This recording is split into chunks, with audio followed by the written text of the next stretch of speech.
I caved. I open it up.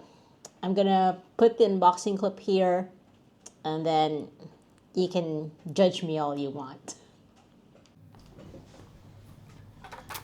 I was contemplating between getting the Arctic White and this black version, mainly because I wear a lot more white t-shirts than black.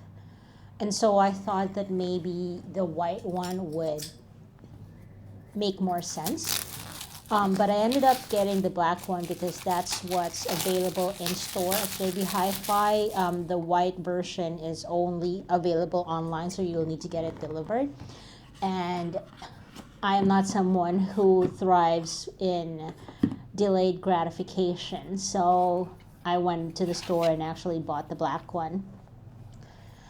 Now, it was a little bit difficult to lift the camera out of the packaging. The same thing with the lid of the box, but this is what the camera looks like. And if you're wondering, I am actually filming this with my DJI Pocket 3.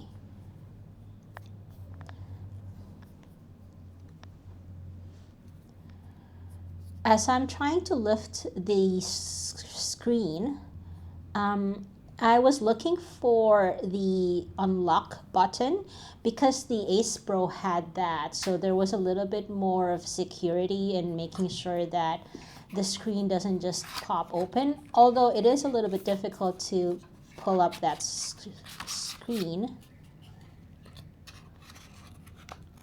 So the first box has got all of the documents, but I'm just putting that back in because I don't really read those things. Unless there's something that I can't figure out while tinkering with the camera. The other side had the Type-C USB to USB cable. And I'm trying to figure out if there was anything else in that box, but there wasn't, so I'm going to set that aside. And then I've actually lifted the entire tray off of the box, but I only really needed to take off that one sheet. So this is the adhesive mount that you can actually reuse, and that is the magnetic mount. You can attach the adhesive mount onto that, or you can attach it to the tripod with a screw. And this is the magnetic pendant. And I have found that the magnets on this is actually quite strong, because I've got another version of this from Telescene, which is what I was using before, but the magnet on that one is not as strong.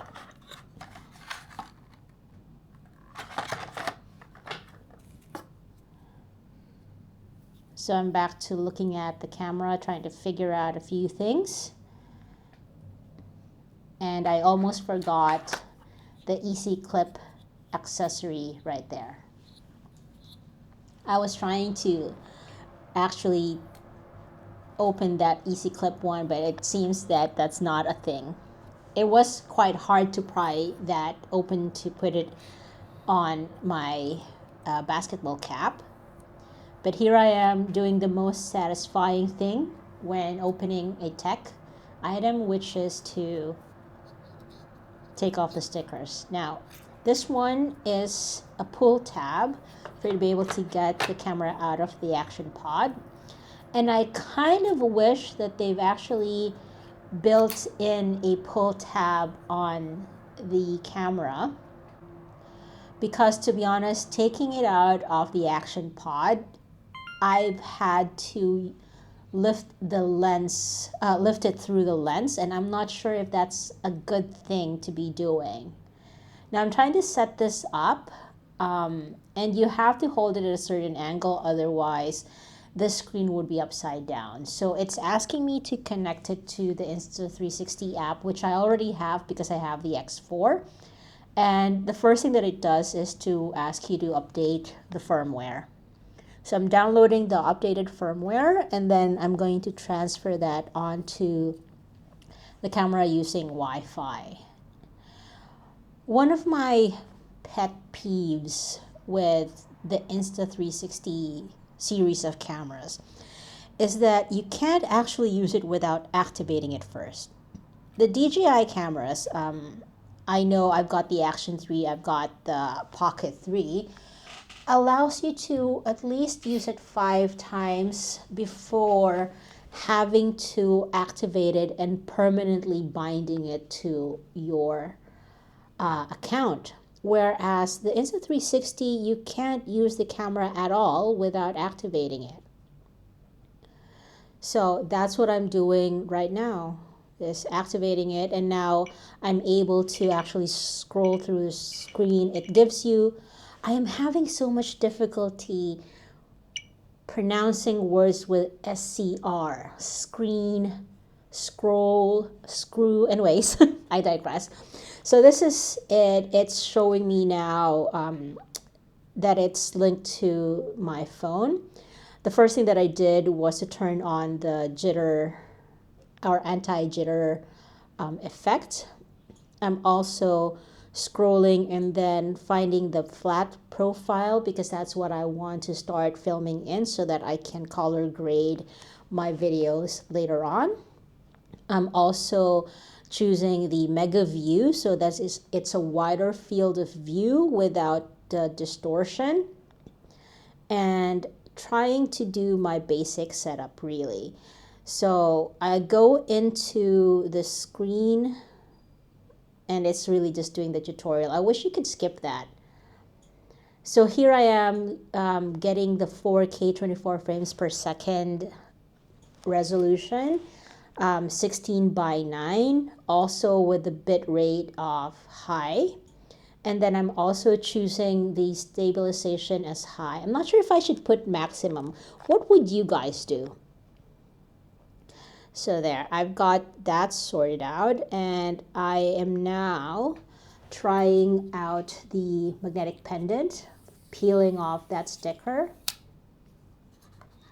There we go. And see what I'm doing there? I am pulling the camera off of the action pod via the lens. There should be a pull tab for you to be able to do that, because I'm afraid that it would eventually damage the lens when you are using so much force to pry it off the action pod. Yeah.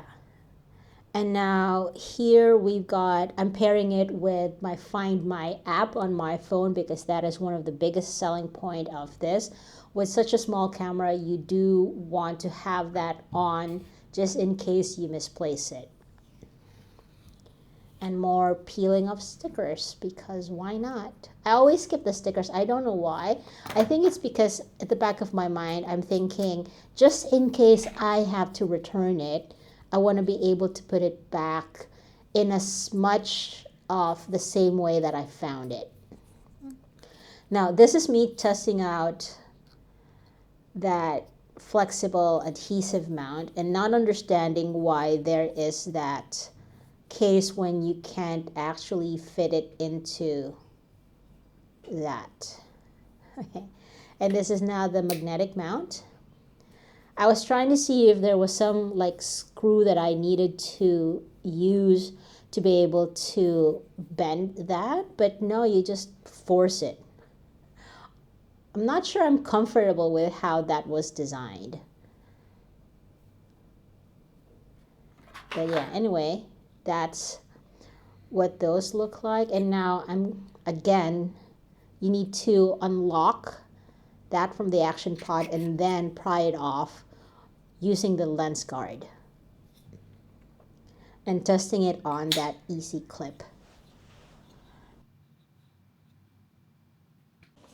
I do stand by what I said earlier, that I wish there were still a couple of other features that they've included.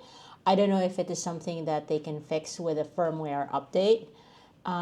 If they're even listening to what we want to get done with this thing.